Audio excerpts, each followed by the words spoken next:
Bien, vamos a tener la lectura para la lección de hoy en el libro de Lucas, capítulo 18.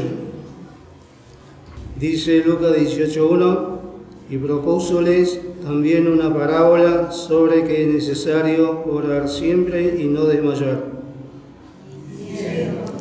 Había un juez en una ciudad, el cual ni temía a Dios, ni respetaba a hombres. Había también en aquella ciudad una viuda, la cual venía a él diciendo: hazme justicia de mi adversario. Pero él no quiso por algún tiempo, mas después de esto dijo dentro de sí: aunque ni temo a Dios, ni tengo respeto a hombre, Todavía, porque esta viuda me es molesta, le haré justicia, porque al fin no venga y me muela. y dijo el Señor: oíd lo que dice el juez injusto. Y Dios no hará justicia a sus escogidos, que claman a Él día y noche, aunque sea longánime acerca de ellos. Os digo que los defenderá presto, empero cuando el Hijo del Hombre viniere, hallará fe en la tierra. Bien, hasta acá la lectura entonces. ¿Pueden tomar asiento? Bien. El hermano que escribió esta parábola, o la lección sobre esta parábola, hace dos meditaciones, digamos, al principio, y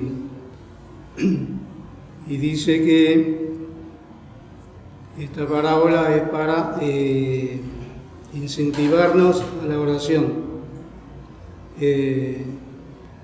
para tener comunión con el Señor a través precisamente de esto que Él dejó o sea, desde el principio, ¿no es cierto? Cuando estudiamos en las lecciones de los patriarcas, ellos se acercaban también y oraban. Siempre Dios quiso tener esta comunión con su pueblo. Y en otro aspecto también, como decía en otro texto, al principio de la lectura, cuando dice la segunda parte del versículo 1, vamos a leerla completa. Y propúsoles también una parábola sobre que es necesario orar siempre y no desmayar. Y cuando hablamos de necesario,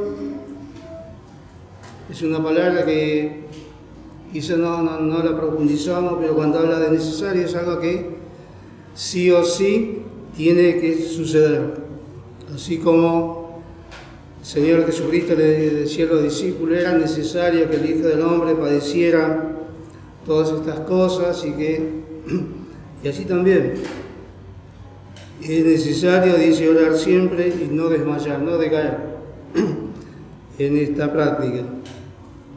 Y otra cosa que me llamó la atención es una palabra que puso acá el hermano que escribió esta lección, y es cuando me dice: el Señor, que conoce los corazones, sabía cuán fácilmente caeríamos en la tentación que nos impulsa a dejar de orar. ¿Y qué significa impulsar? Empujar, ¿no es cierto? Y pensaba, diciéndolo de otra manera, ¿qué nos empuja a dejar de orar? En forma personal, ¿no es cierto? Porque esta es una lección que nos toca individualmente a cada uno, o sea, para que nos miremos cada uno cómo estamos en estas cosas. Y pensaba en esto precisamente, y hay tantas cosas, y después acá en la lección también habla, o sea, por un lado puede haber muchas preocupaciones o cosas que nos distraen, pero también dice es el pecado que nos impide tener esta comunión con el Señor.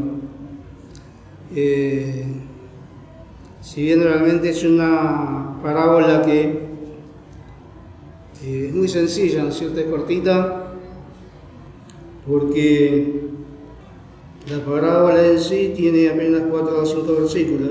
1, 2, 3, 4 versículos. Y el Señor antes de la parábola hace recomendaciones sobre que es necesario orar siempre y no desmayar. Y luego, al final de la parábola, en el versículo 6, y dice, y dijo el Señor, oíd lo que dice el juez injusto. Y escribía el hermano que hizo la lección, que hay personas que acusan a Dios o lo comparan con el juez injusto, como dice acá en el versículo 6. Pero, como se decía la vez pasada, que depende del sentimiento que hay en la mente de la persona, de acuerdo al sentimiento, a los pensamientos, a las intenciones de la persona que lee un versículo o que escucha un versículo, va a tomar su propia conclusión. Ya lo dije, una vez hace muchos años vi la primera página y era una persona que escribió un libro de que contrariaba a Dios y decía algo sin saber, sin conocer a Dios precisamente, porque escribió y decía que Dios se ocupó de crear al hombre, pero que después no se ocupó de cuidarlo. Cuando el hombre pecó, no se ocupó de salvarlo, sino que mandaba a otro para que muriera en lugar de ellos. Él no se hizo cargo. Y qué equivocado, ¿no es cierto? Porque bien sabemos, como lo decía el apóstol Pedro, allí voy a leer para que sea más, en Primera de Pedro, capítulo 1, vamos a leer desde el 18 hasta el 20. Sabiendo que habéis sido rescatados de vuestra vana conversación, la cual recibisteis de vuestros padres, no con cosas corruptibles como oro o plata, sino con la sangre preciosa de Cristo, como de un cordero, sin mancha y sin contaminación, ya ordenado de antes de la fundación del mundo, pero manifestado en los postrimeros tiempos por amor de vosotros. Ya el Salvador estaba ordenado antes de que Dios creara al hombre.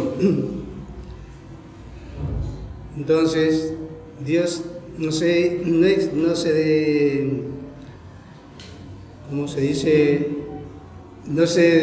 deshizo de su responsabilidad cuando el hombre pecó, sino que ya anteriormente se hizo responsable y preparó un Salvador. Y precisamente este Salvador, el Señor Jesucristo, es el que les propuso esta parábola allí y esto particularmente a los discípulos. El Señor le decía mucha parábola a los religiosos de su tiempo, pero esta es particularmente para los discípulos. Y por lógica, para nosotros, ¿no es cierto?, a través del tiempo. Y allí en Efesios 4:30 En la página 219, el apóstol Pablo, escribiendo a los Efesios, les exhortaba y les decía: y no contristéis al Espíritu Santo de Dios, con el cual estáis sellados para el día de la redención. Y contristar es entristecer. En otro texto dice: y no apaguéis el Espíritu.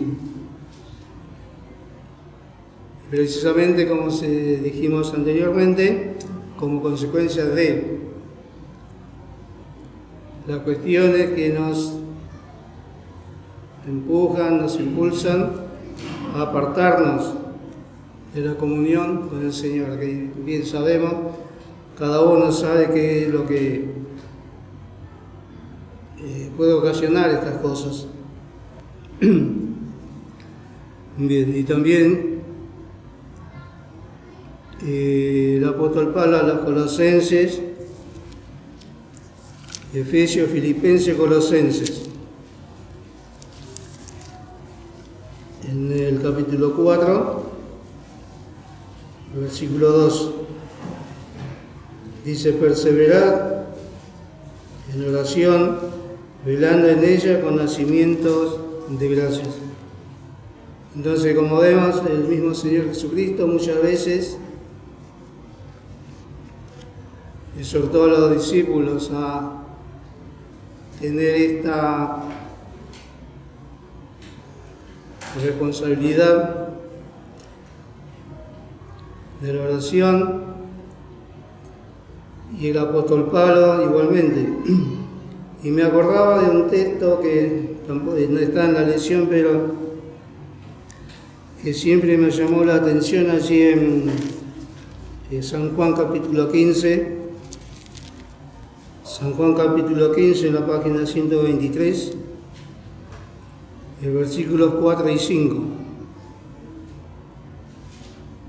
Estas palabras del Señor Jesucristo también a los discípulos. Dice: estad en mí y yo en vosotros. Como el pámpano no puede llevar fruto de sí mismo si no estuviera en la vid, así ni vosotros si no estuvierais en mí. Yo soy la vid, vosotros los pámpanos. El que está en mí y yo en él, este lleva mucho fruto, porque sin mí nada podéis hacer. Y este texto también nos habla de la comunión, ¿no es cierto?, que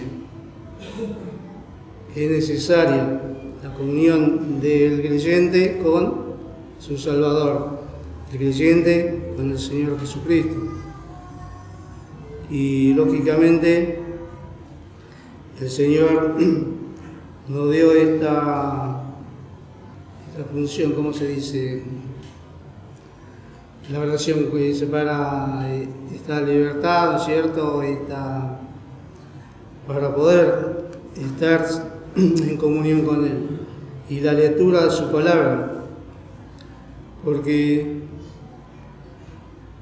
cuando nosotros hablamos con alguien, estamos los presentes los dos, pero cuando hablamos con el Señor, cuando oramos, no le vemos. Y pensaba el otro día que todo lo que el Señor nos promete está escrito en su palabra y no lo vemos con nuestros ojos. Lo que ofrece el mundo está delante de nosotros, ¿no es cierto?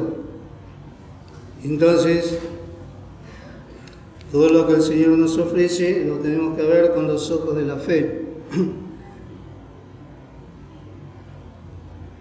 Confiar en su palabra. Y hay otra cosa que siempre la pienso para mí mismo, ¿no es cierto? Porque cuando uno abre el Génesis, dice: en el principio creó Dios el cielo y la tierra, después creó, y lo creemos. Cuando leemos de las 10 plagas de Egipto, creemos. Cuando leemos de los milagros que hizo el Señor Jesucristo, creemos. Resucitó muerto, dio la vista a los ciegos y creemos. Hay cosas que a veces nos cuesta creer, promesas que el Señor hizo. No sé si les pasa a todos, ¿no es cierto? Pero hay cosas que a veces nos cuesta creer. Pero, como dice también, enseña acá el hermano que escribió y que profundiza, ¿no es cierto?, de este asunto. Porque para tener comunión con el Señor también hay que estar preparado. Y vamos a leer en el libro de Romanos, capítulo 12, en la página 181 del Nuevo Testamento.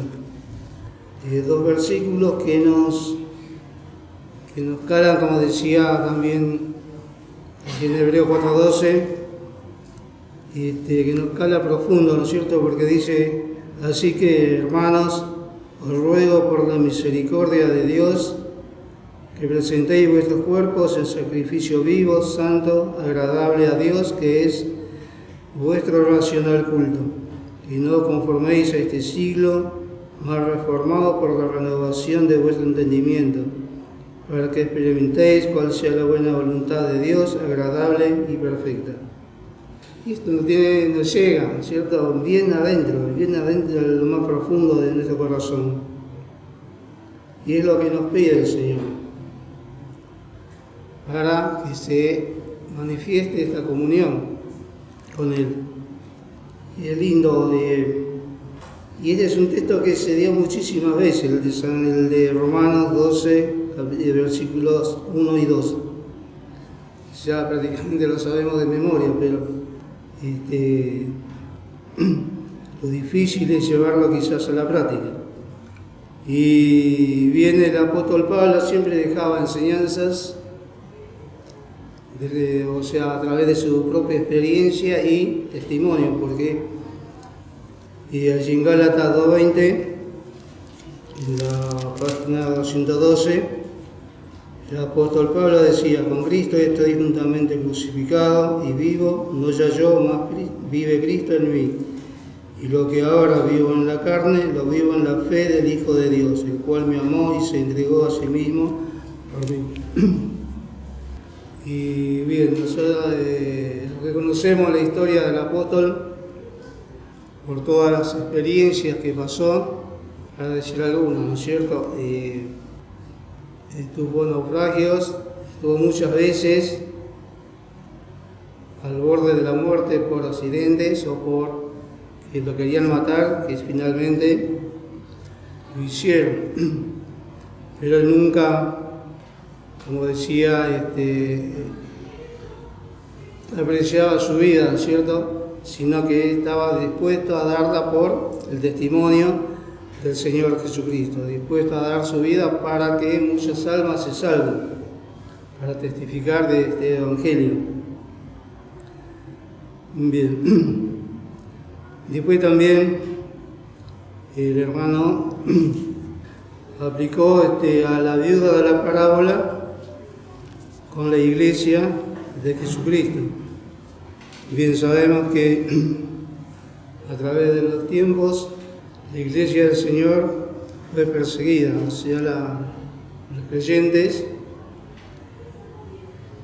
Justamente mencionaba el apóstol Pablo, que estuvo varias veces preso, encarcelado, varias veces encarcelado, y le prohibían que hablara, testificara del Señor Jesucristo. Pero nunca dejó de hacerlo, aún desde la cárcel. Escribió distintas epístolas, pero el asunto es que a través de los siglos los creyentes fueron perseguidos. Y a veces ahí en YouTube no se nombra de aquellos creyentes que fueron quemados vivos. Y realmente a veces o sea, los sentimientos que nos pueden acarrear, ¿no es cierto? Lo que pensamos en relación a estas cosas. Cuánto que sufrieron, cuánta sangre derramada para poder mantener esta palabra a través de los tiempos. Y así el Señor Jesucristo también le dio una promesa en el libro de Marcos, capítulo 16, la página 23 del Nuevo Testamento. Y esto también, el Señor Jesucristo, cuando le había preguntado a sus discípulos si sabían quién era Él, y el que supo responder fue precisamente Pedro. Vamos a leer desde el 16. Respondiendo Simón Pedro, dijo: tú eres el Cristo, el Hijo del Dios viviente. ¿La cita?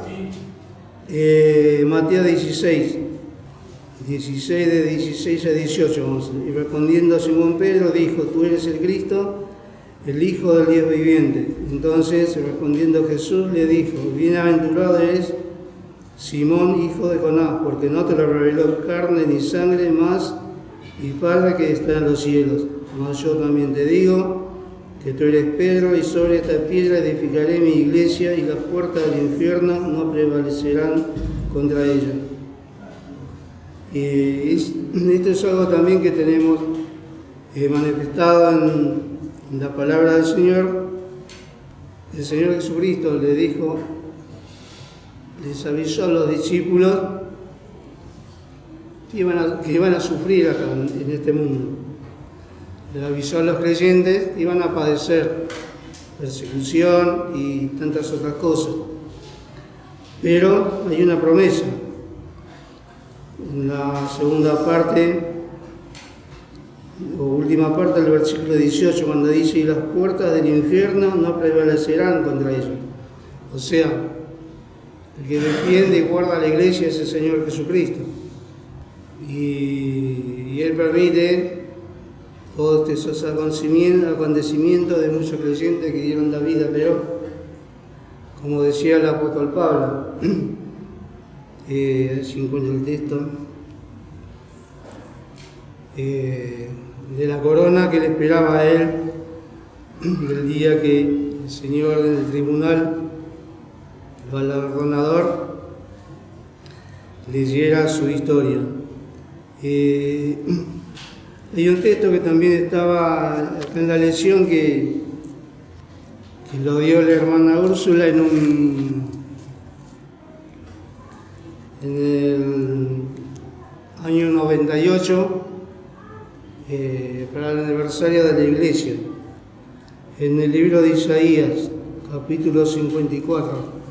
Después en casa pueden leer el capítulo completo, porque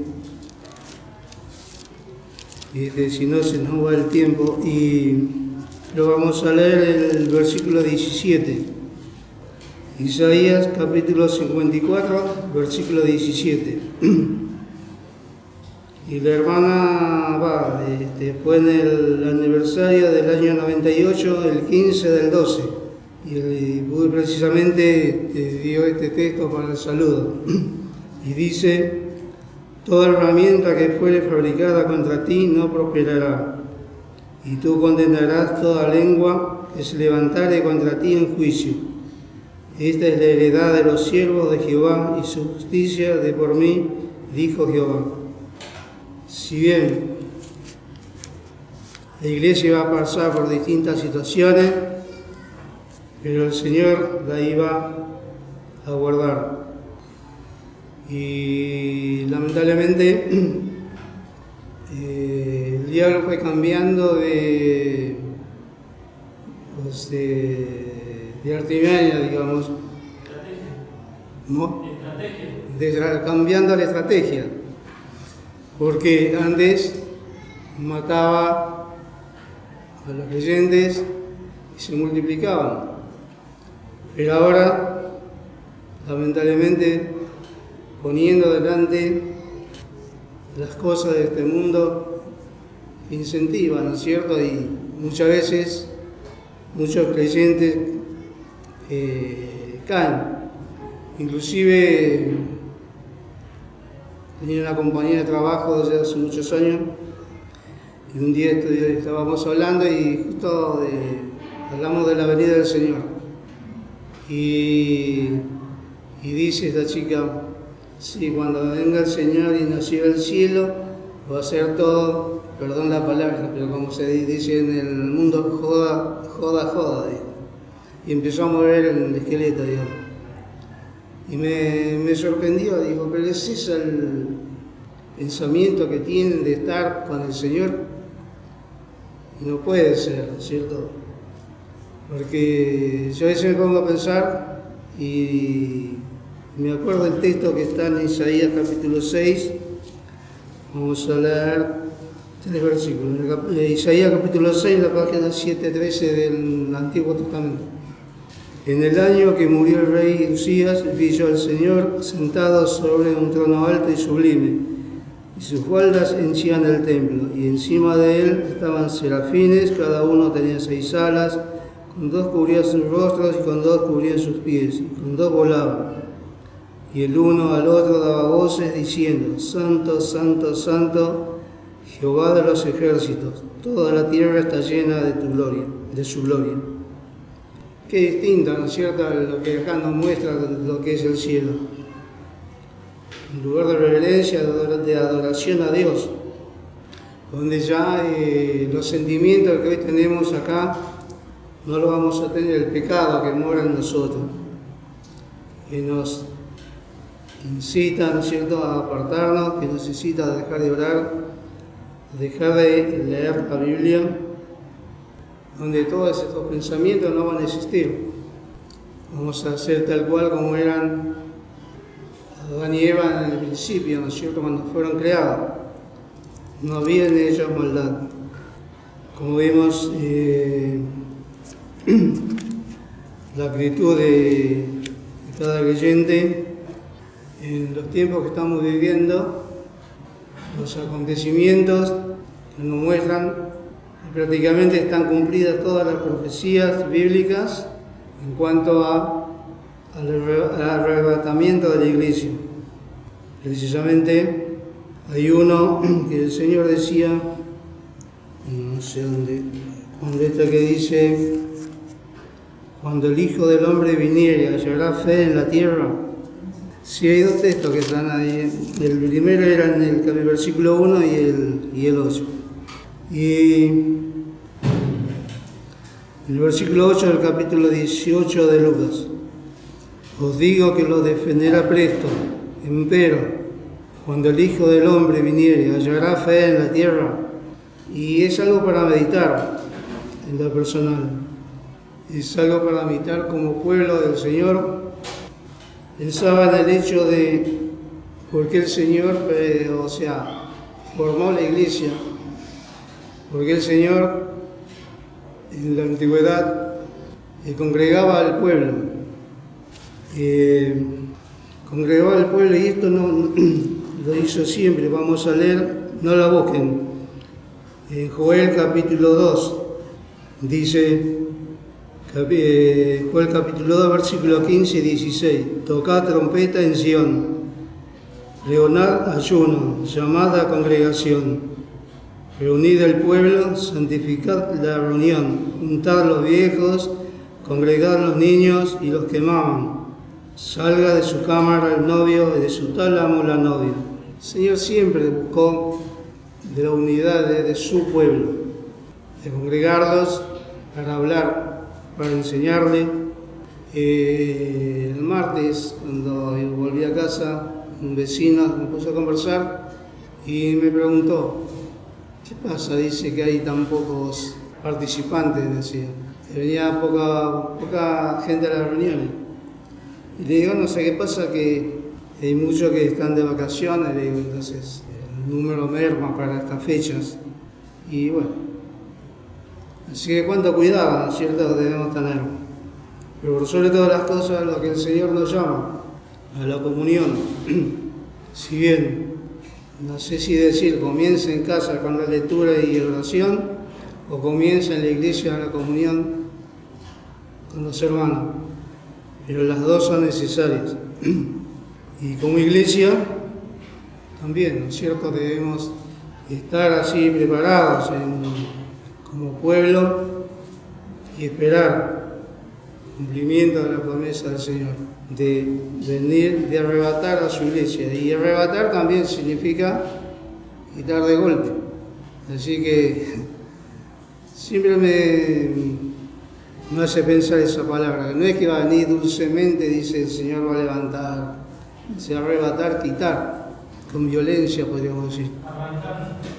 Arrancar con violencia fuerte. El Señor nos ayude en estas cosas, a considerarlas, ¿no es cierto?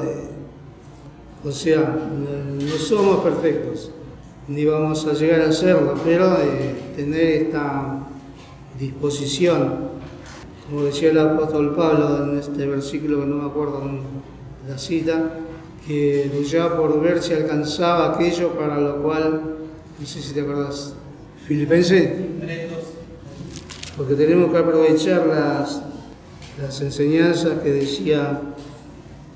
dejaba el apóstol. Filipenses 3.12, Filipenses 3.12 en la página 223 del Nuevo Testamento, dice, no que ya haya alcanzado ni que ya sea perfecto, sino que prosigo por ver si alcanzo aquello para lo cual también fui alcanzado de Cristo Jesús. Que este también sea nuestro pensamiento, porque realmente la venida del Señor a buscar a su iglesia está muy próxima, ¿no? Ya lo decían, ya los apóstoles que hace casi 2000 años que escribieron estas cosas, lo decían, cuanto más nosotros en este tiempo es donde vemos las cosas cumplidas. La multiplicación de la maldad, multiplicación de la ciencia y las palabras humanas, ¿cierto? De aquellos que, como decía el apóstol Pablo allí en Corintios,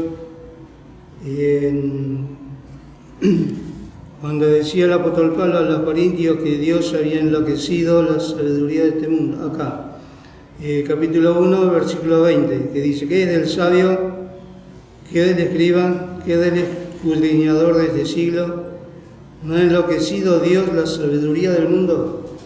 Y realmente esto se cumple, ¿no es cierto? Porque había unos científicos que decían que ellos iban a mejorar lo que Dios hizo. Y cuánto engaño, ¿no es cierto?